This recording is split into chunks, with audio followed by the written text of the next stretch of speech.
fucking empty. Another day with the gym to ourselves. Excellent. Like deja vu.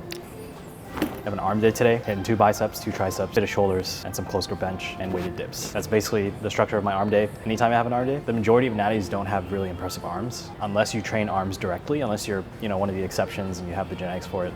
I think you should have an arm day.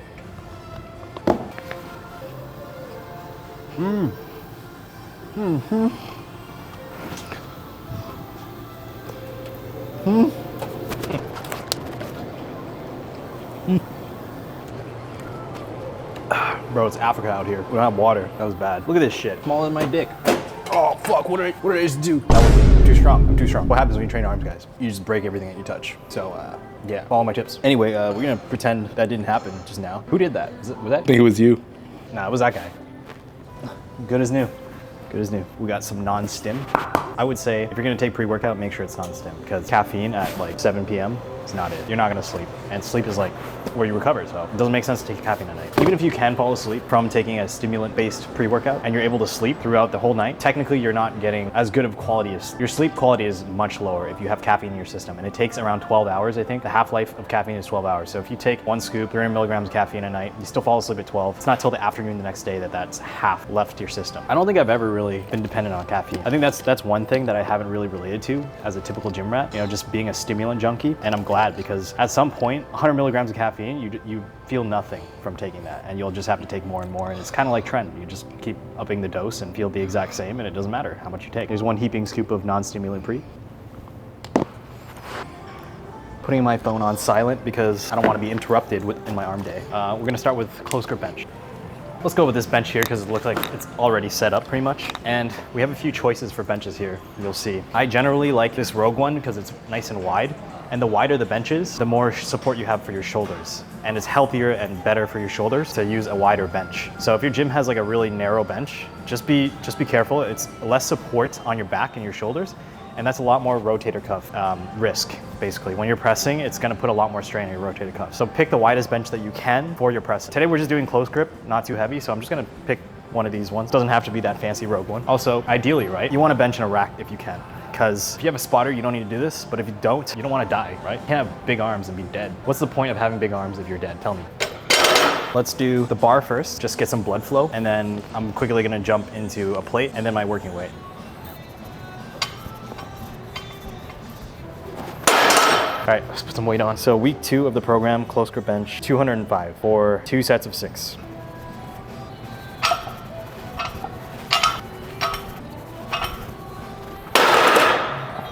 Feels pretty nice. Anything pretty much inside your shoulder width is gonna be almost all tricep. That's a close grip bench. Just keep that in mind. If you're out here, that's chest. The further in you go, that's more tricep. If you're like completely putting your arms together like this, it's like a diamond push-up. It's completely tricep. Just have it somewhere around shoulder width or a little bit closer, and that's a lot more tricep.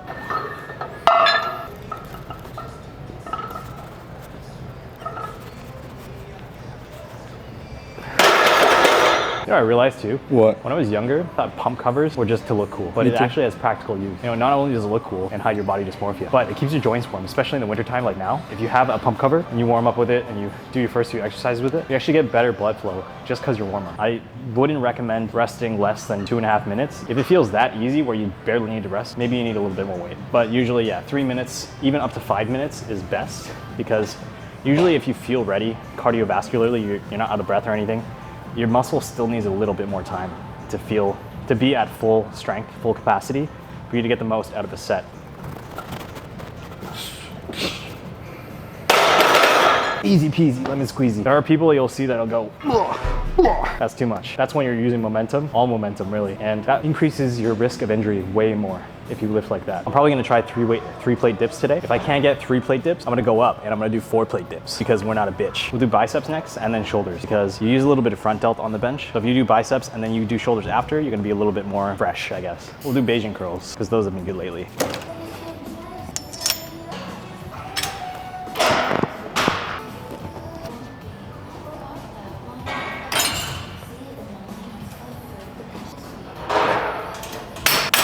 Oh, So I've been dealing with light injury lately, my bicep and the tendon from overuse. And one thing I used to do, which was stupid, was I would try to push through the injury. I would just keep lifting, basically. And what ended up happening was I actually extended my injury. Ended up, taking longer to recover than if I just took a week, maybe 2 weeks off of doing biceps and fully recovered. Instead, it took me like 4 or 5 weeks because I had to keep pushing it. If you have an injury, just leave it alone. Let yourself recover. We're gonna do one more set of that and then jump into shoulders and then probably dips. Or I might do dips before I do shoulders. Anything that is like a pushing movement works a lot of your front delt. And if you're doing lateral raises, you still engage some of your front delt. So for example, if you do lateral raises before you do any pressing movement, you're gonna be weaker on the pressing movement. It's not worth it. But if you do the pressing movement first and then you do lateral raises, it's not gonna affect your lateral raise weight.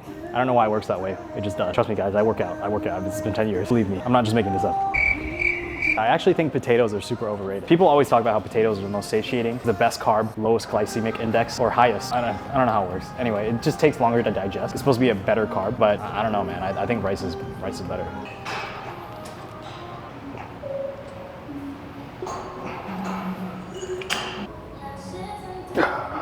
One set of delts and the pump cover's coming off.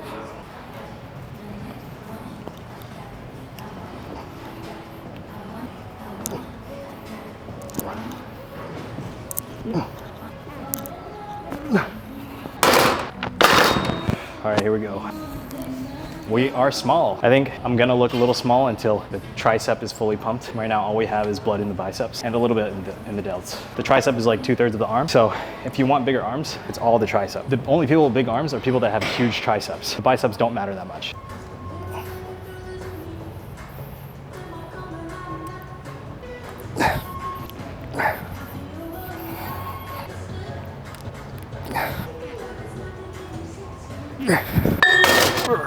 Look at that.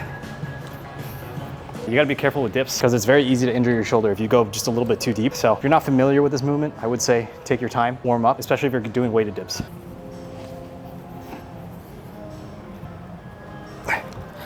Feels all right. If you're trying to get better at bench press, but you're stuck and you know it's a tricep weakness, 2 things will help with that. One is a tricep-based bench press, which is close grip. Showed you earlier what that was like. Second is heavy weighted dips, because it's a lot of tricep. It's hard to really cheat on dips, so you're getting pretty good work on your triceps. About dips is carrying the fucking weight. I can't even carry this all at once. I'll try, we'll see. Oh. All right. Oh. That was the scariest part of doing dips. We'll start with a 2-plate warm-up, just to gauge how I'm feeling, and then I'm gonna do 3 plates.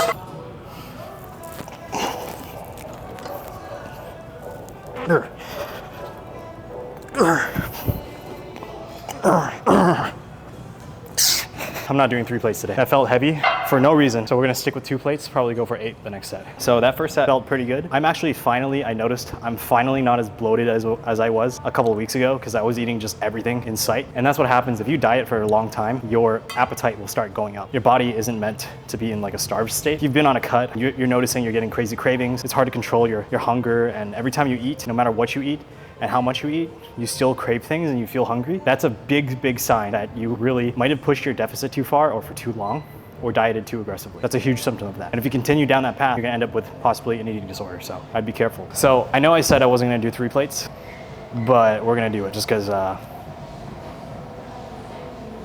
not a little bitch. If you wanna be really strong at dips, just imagine this is your ball sack and you don't have a choice but to lift it up. This is just how I walk around normally.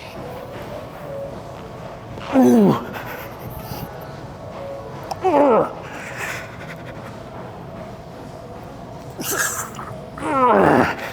Oh no, that's all I have, 3. Yeah.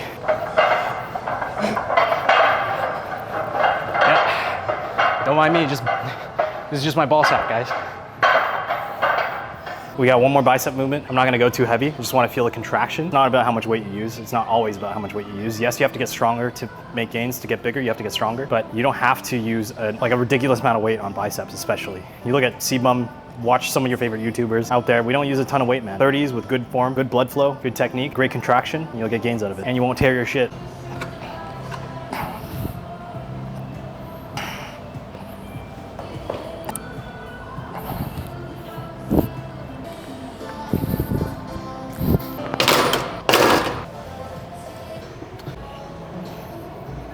We're gonna do some face pulls. And the important thing for this exercise is to pull it behind your ear and kind of hit like a back double bicep movement. This has always been my staple throughout 10 years of lifting. This is all I've done for rear delts.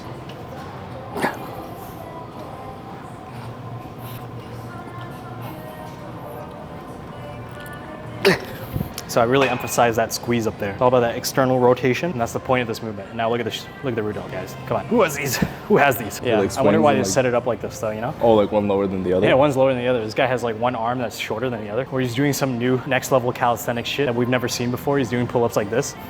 Oh shit. Oh shit, calisthenics face. Ugh. This is a new rear delt workout. I feel big already. Still got some juice in me, figuratively. Not actual juice. I'm natty. That's it, guys. We're done, and I feel exhausted. I feel great. That was the best workout of my life. I feel so much joy after working out.